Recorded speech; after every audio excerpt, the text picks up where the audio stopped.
یہ منو سلوا تک پہنچے گا.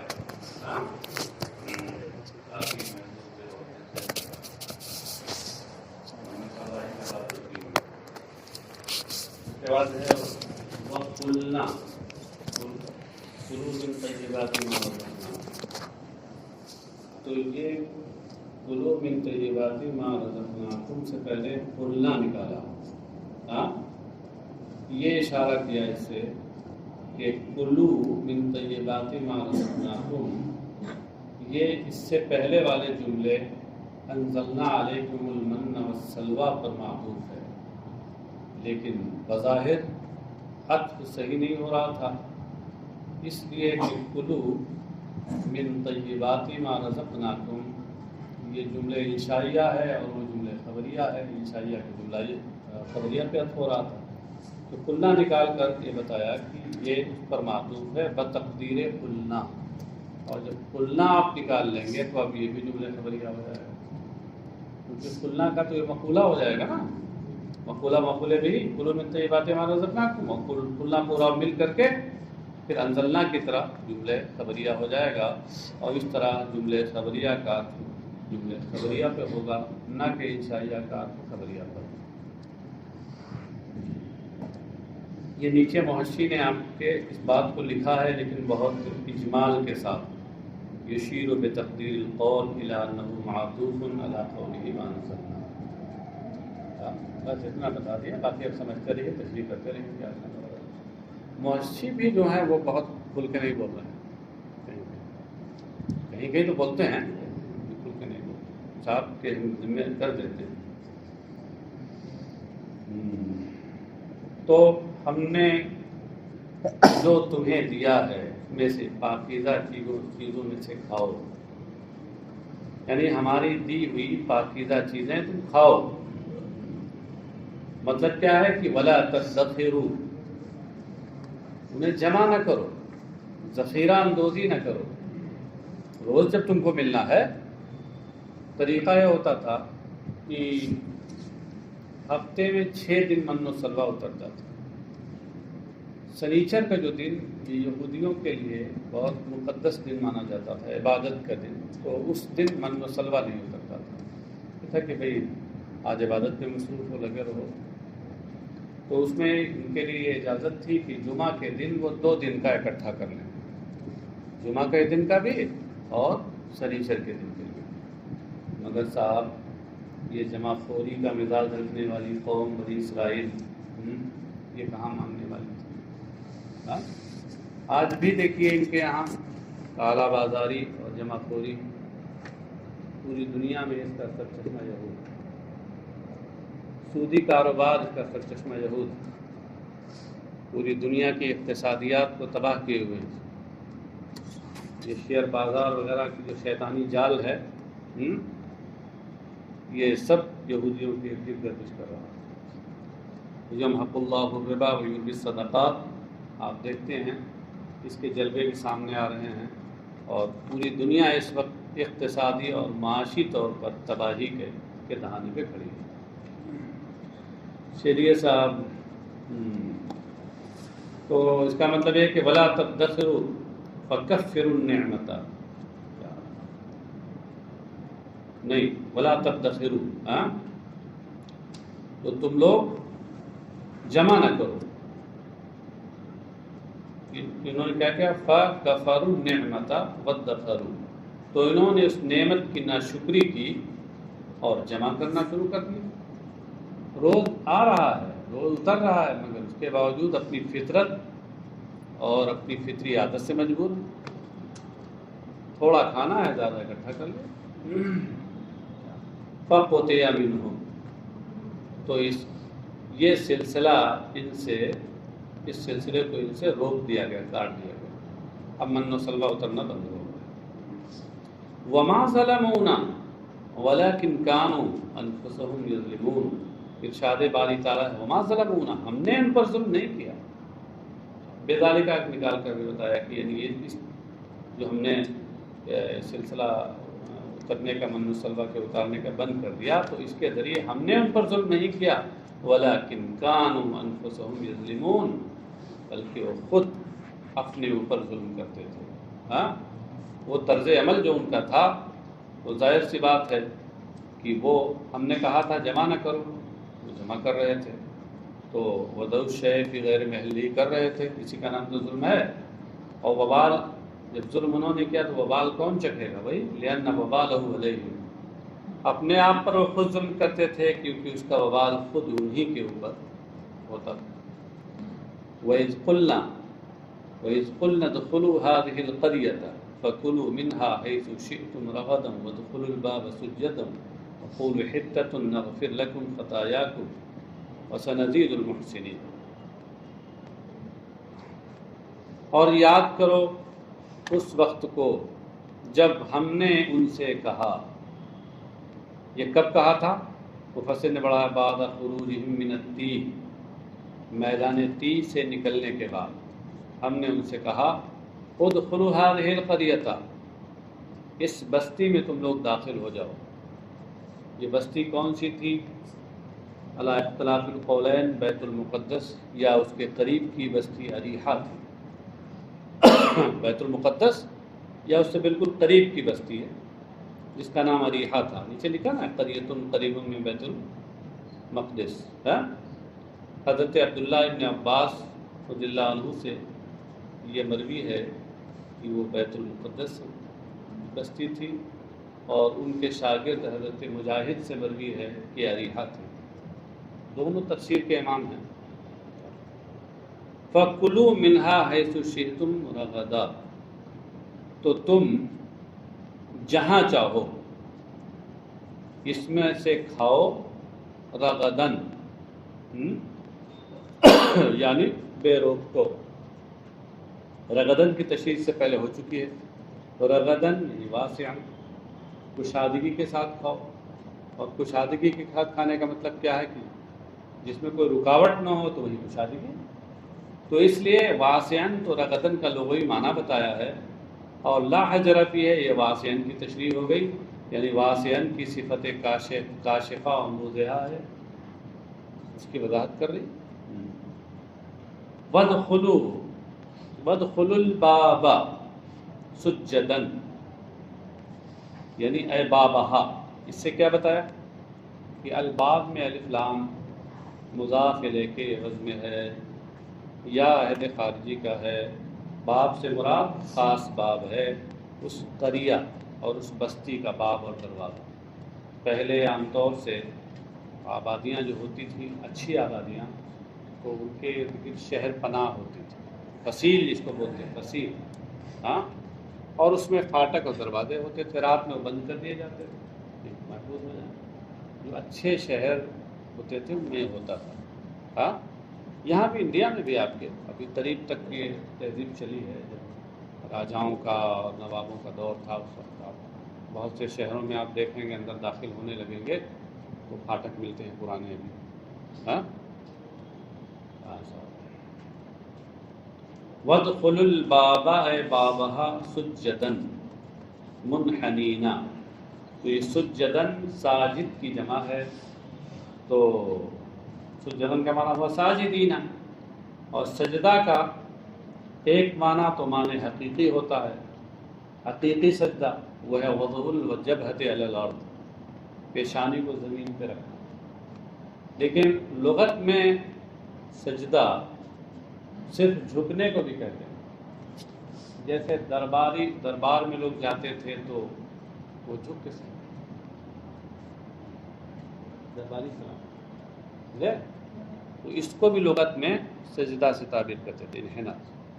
تو یہاں منحنینہ کہہ کر کے اشارہ اس بات کی طرف کیا ہے کہ سجدن اپنے معنی وہ اصطلاحی میں نہیں ہے، معنی لغوی میں. سجدن یعنی منحنینہ، نیچے ہے اے راکعین. اور تم لوگ اس کے دروازے میں جھکتے ہوئے یعنی تعظیم سے جھکتے ہوئے داخل ہو.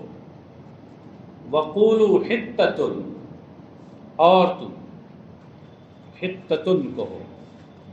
حِطَّةٌ کا کیا مطلب ہے؟ مفسر نے اس کی تشریح میں کہا مسئلتنا حِطَّةٌ، یعنی حِطَّةٌ یہ خبر ہے جس کا مبتدا مسئلتنا محذوف ہے. ہاں، اور حتتن کا معنی کیا ہے؟ ان تحط عنا خطایانا. تو یہ حتتن مصدر ہے، ان تحط عنا خطایانا کے معنی میں ہے. اب مفہوم کیا ہوا؟ تم یہ کہو کہ مسئلتنا، ہماری دعا، اور اے اللہ تجھ سے ہماری طلب، ہمارا سوال کیا ہے؟ یہ ہے کہ تو ہمارے یہ غلطیوں کو ہم سے درگزر کر دے. یہ ان کے لیے، بنی اسرائیل کے لیے حتتن کا جو لفظ تھا یہ مختصر میں ان کا استغفار تھا. جیسے استغفر اللہ آپ کہتے ہیں تو ان کے لیے حتتن، یعنی اسألک اللہم اسألک ان تحط عنا خطایانا وذنوبنا، یہ مفہوم تھا اس کا. بات سمجھے؟ تو دیکھیے انہیں دو چیزوں کا حکم دیا گیا. کیا؟ کس کس چیز کا؟ ایک تو اس بستی میں داخل ہو جاؤ. اچھا، بستی میں داخل ہو کیسے؟ ادب کے ساتھ جھکتے ہوئے، اور دوسرے یہ کہ استغفار کرتے ہوئے. دو باتوں کو اس پہ فرمایا اللہ تعالیٰ کہ نغفر لکم خطایاکم.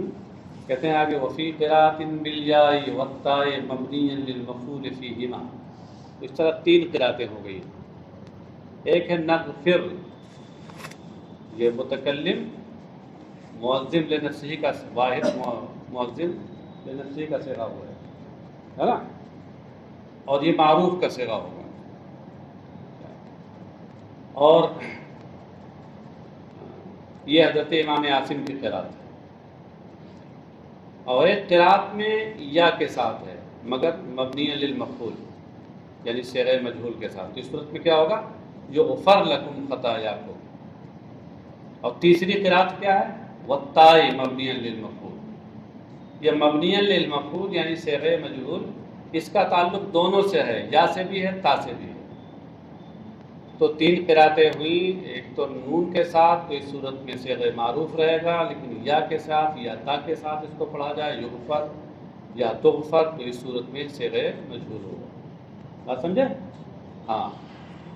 نغفر یہ امام عاصم کی قراءت ہے، اور یغفر یہ امام نافع مدنی کی قراءت ہے، اور پھر یہ تا کے ساتھ بقیہ اور لوگوں کی قراءت ہے.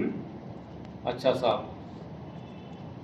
تو ہم تمہارے لیے تمہاری خطائیں معاف کر دیں گے، یا تمہاری خطائیں تمہارے لیے معاف کر دی جائیں گی. وَسَنَزِيدُ الْمُحْسِنِينَ، سَنَزِيدُ الْمُحْسِنِينَ بِالطَّاعَةِ ثَوَابًا.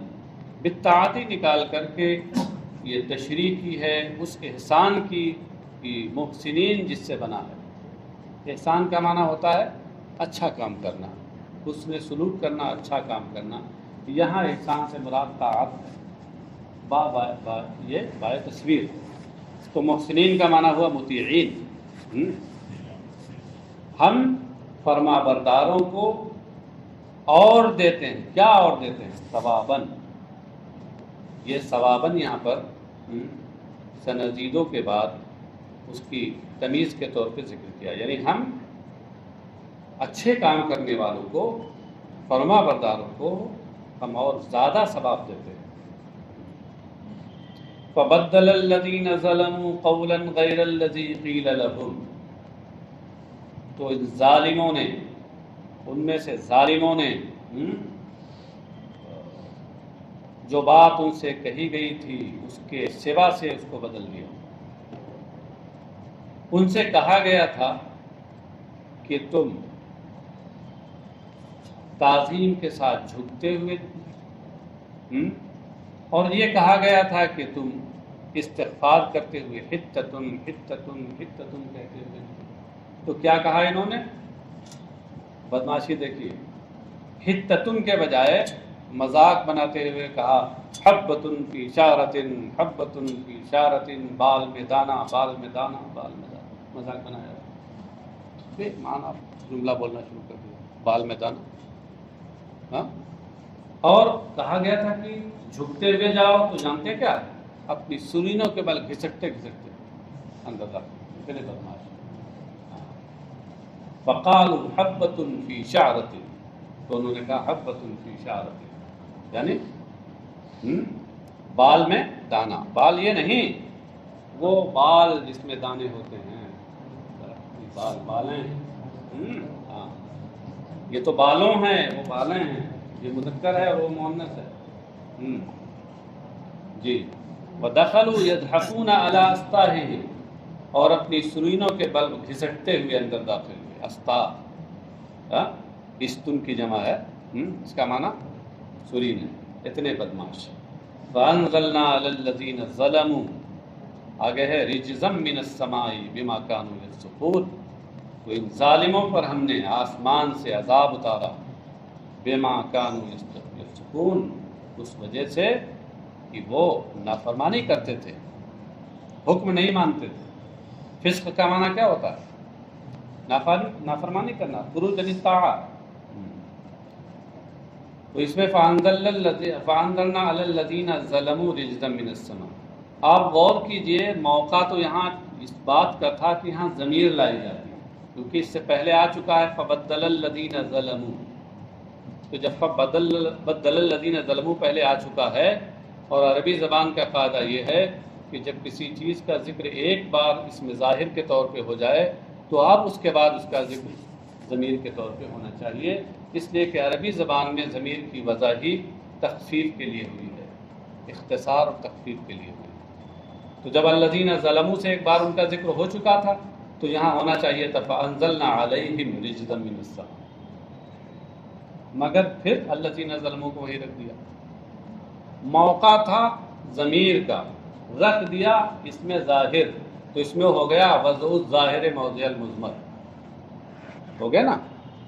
اور یہ کلام کو آپ ان میں معنی بھی پڑھیں گے کہ کلام کبھی مقتضائے ظاہر کے موافق ہوتا ہے، کہ ظاہر حال کا جو تقاضا ہوتا ہے اسی کے مطابق کلام لایا جاتا ہے، تو یہ تو کھلی ہوئی فصاحت اور بلاغت ہے۔ اور کبھی کبھی کلام مقتضائے ظاہر کے خلاف لایا جاتا ہے، مقتضى ظاہر کے خلاف جو کلام لایا جاتا ہے اس کی بہت سی صورتیں ہیں، ان میں سے ایک صورت وضع ظاہر موضع المضمر بھی ہے کہ ضمیر کا مقام ہو اور وہاں اس میں ظاہر کو رکھ دیا جائے۔ یہ بلا وجہ نہیں ہوتا ہے، اس کی کچھ نہ کچھ حکمتیں ہوتی ہیں۔ یہاں پر بطور مبالغہ ان کی حالت کی قباحت کو اور ان کی بدتمیزی کو بیان کرنا ہے، کہ وہ ظلم و زیادتی کرنے والے، اس وصف کو بیان کرنا تھا، اس لیے الذین ظلموا پہلے آیا، اس کے بعد پھر الذین ظلموا کہا، دوبارہ پھر کہا، تو اس کی اور وضاحت ہو گئی نا۔ کہتے ہیں فیہ وضع المظہر موضع المضمر مبالغۃ فی تقبیح شانہم، اس میں ضمیر کی جگہ اس میں ظاہر کو رکھا گیا ہے ان کے معاملات، ان کے معاملے کی قباحت اور برائی کو میں مبالغہ کرنے کے لیے۔ رجزن یعنی عذابن، یہ رجز کا معنی بتا دیا۔ اب یہ کہ وہ عذاب کیا تھا اس کی تشریح کرتے ہیں تعاونن۔ پھر ہم نے ظالموں پر عذاب یعنی تعاون اتارا، تعاون یہ بیماری جس کو پلیگ کہتے ہیں انگریزی میں، گلٹیاں بدن میں ہوتی ہیں، اس کے بعد پھر انسان بڑی جلدی چلا جاتا ہے۔ ابھی کچھ چند سال پہلے یہ لاتور اور عثمان آباد میں یہ وبا پھیلی تھی، ہاں، اور پرانے زمانے میں تو یہ وبائیں بہت آتی تھی، جس بستی میں آتی تھی تو پھر بستی کی بستی صاف ہو جاتی تھی، ایک گھر میں بیک وقت کئی جنازے نکلتے تھے۔ یہ کہتے ہیں ہمارا قصبہ جو ہے کئی بار اس کی زد میں آ چکا ہے، پہلے پورا ایک محلہ تھا سناروں کا، سب صاف ہو گیا، میں نے بچپن میں خود دیکھا پورا محلہ صاف، تو پھر آباد ہو۔ تو خیر یہ تعاون کی بیماری۔ من السماء آسمان سے، بما کانوا یفسقون، بما کانوا یفسقون کی تفسیر میں کہتے ہیں بسبب فسقہم۔ اس میں دو باتیں بتائیں، سبب نکال کر بتایا بما کانوا میں با سببیت کے لیے، کسی اور معنی کے لیے نہیں، اور فسقہم یہ کانوا یفسقون کی تفسیر فسقہم سے کر کے اس طرف اشارہ کیا کہ بما میں جو ما ہے مصدریہ ہے، جب ما مصدریہ ہے تو اپنے ما بعد فعل کے ساتھ مل کر وہ مصدر کی تعویل میں ہے، فسق کے معنی میں۔ اور فسق کا معنی اس سے پہلے بتا بھی چکے ہیں، مگر شاید پھر آپ لوگوں پر کچھ کرم فرما رہے ہیں کہ فسق کا معنی ہوتا ہے خروج عن الطاعہ، فرما برداری سے نکل جانا، جس کو آپ اپنی زبان میں کہتے ہیں نافرمانی کرنا۔ بسبب فسقہم اے خروجہم عن الطاعہ۔ تو ہم نے ظالموں پر آسمان سے طاعون کی شکل میں عذاب اتارا ان کی نافرمانی کی وجہ سے، اس وجہ سے کہ جو نافرمانی کرتے تھے۔ فَهَلَكَ مِنْهُمْ فِي سَاعَةٍ 70 أَلْفًا أَوْ أَقَلُّ، تو ان میں سے ایک گھڑی میں 70,000 یا اس سے کچھ کم ہلاک ہوئے۔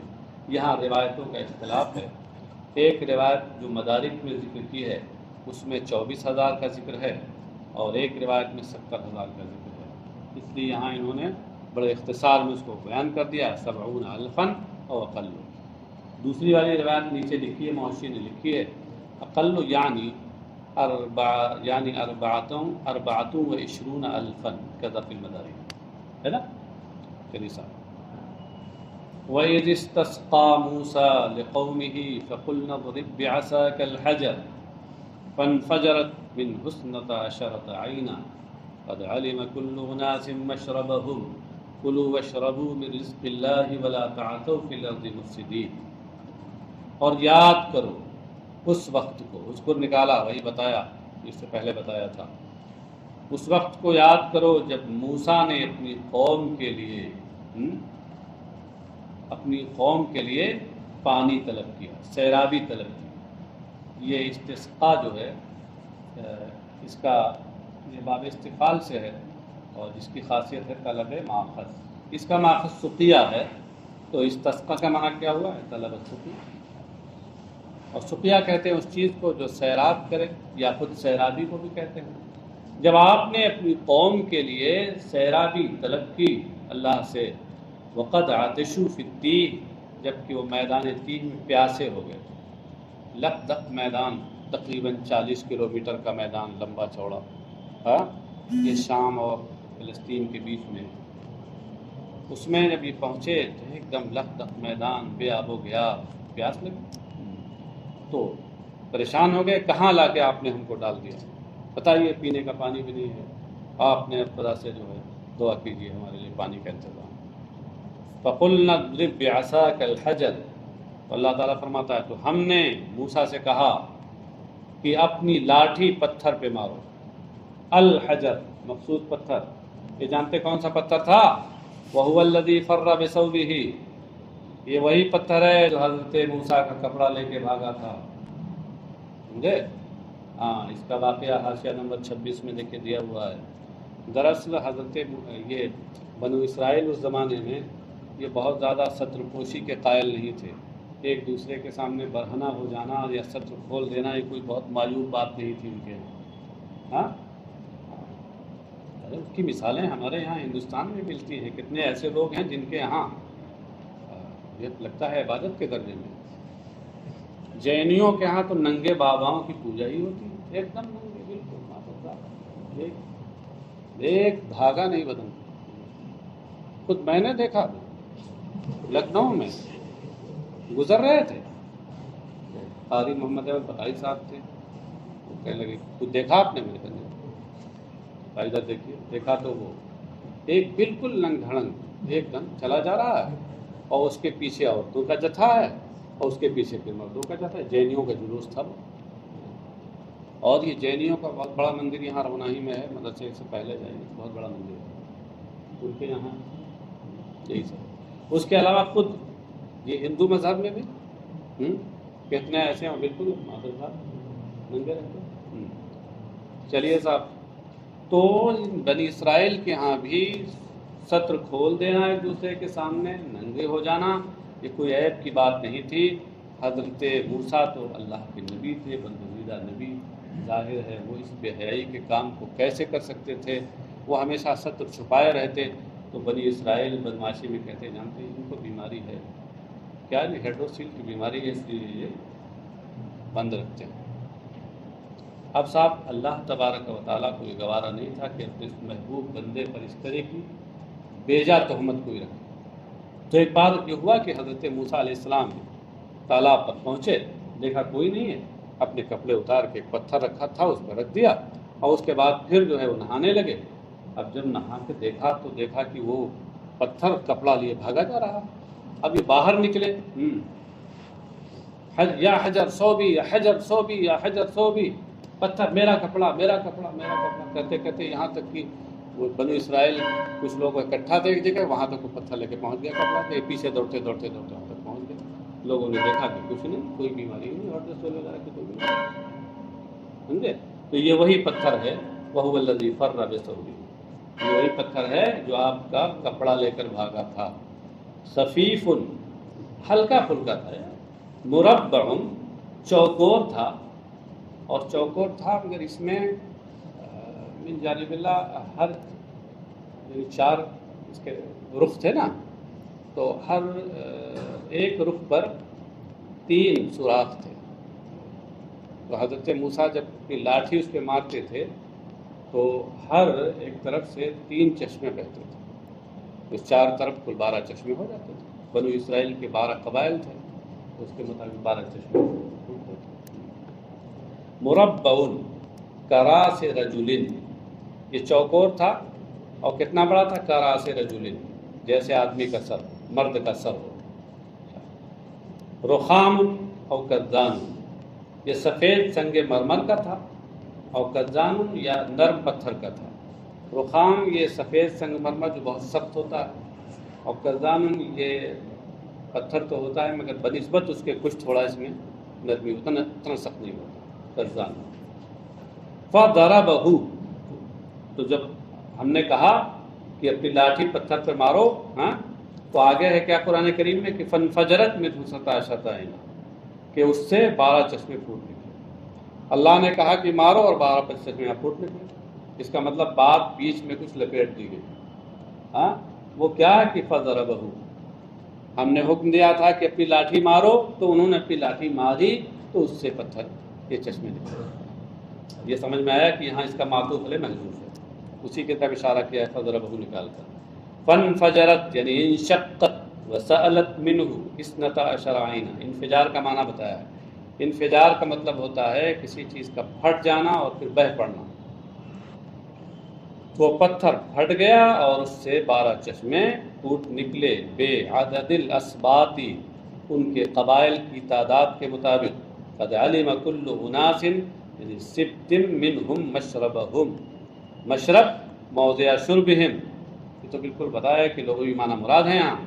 اچھا، تو ان میں سے ہر ایک نے یعنی ہر خاندان نے، ہر قبیلے نے اپنے مشرب کو جان لیا، یعنی اسے کہاں سے پانی پینا ہے، پینے کی جگہ کو جان لیا اس نے۔ فلا یشرکہ فیہ غیرہم، تو دوسروں کو اس میں وہ شریک نہیں کرتا تھا۔ وقلنا لہم، اور ہم نے ان سے کہا، کلوا واشربوا من رزق اللہ، اللہ کے دیے سے کھاؤ اور پیو، ولا تعثوا فی الارض مفسدین، اور زمین میں فساد نہ پھیلاؤ۔ مفسدین یہ افسدہ سے بنا ہے، اور تعثوا یہ عصیہ یا عصا سے ہے، اس کا معنی بھی افسدہ ہوتا ہے۔ تو اس کا مطلب یہ ہوا کہ جو معنی مفسدین میں ہے افساد والا، وہی تعثوا میں بھی ہے، یعنی ولا تفسدوا فی الارض مفسدین۔ تو جو معنی حال کے، جو معنی حال کے اندر ہے افساد کے معنی، وہی معنی اس کے عامل میں بھی ہے۔ کیوں؟ تو ایک بات کی تکرار ہوئی نا، اور جب ایک بات کو 2 بار بیان کیا جائے تو اسی کو تو تاکید کہتے ہیں، لہذا یہ حال حال مؤکدہ ہوا، تاکید والا حال ہوا۔ ولا تعثوا فی الارض مفسدین یعنی ولا تفسدوا فی الارض مفسدین، حال مؤکدۃ لعاملھا، وہ حال ہے جو اپنے عامل کی تاکید کر رہا ہے۔ من عصیہ بکسر المثلثہ، عصیہ یا عصا سے، قاب سمیہ اس میں، من عصیہ افسدہ، یعنی عصیہ بمعنی افسدہ سے ہے لا تعثوا، تو لا تعثوا کا معنی کیا ہوا؟ لا تفسدوا، لا تفسدوا مفسدین،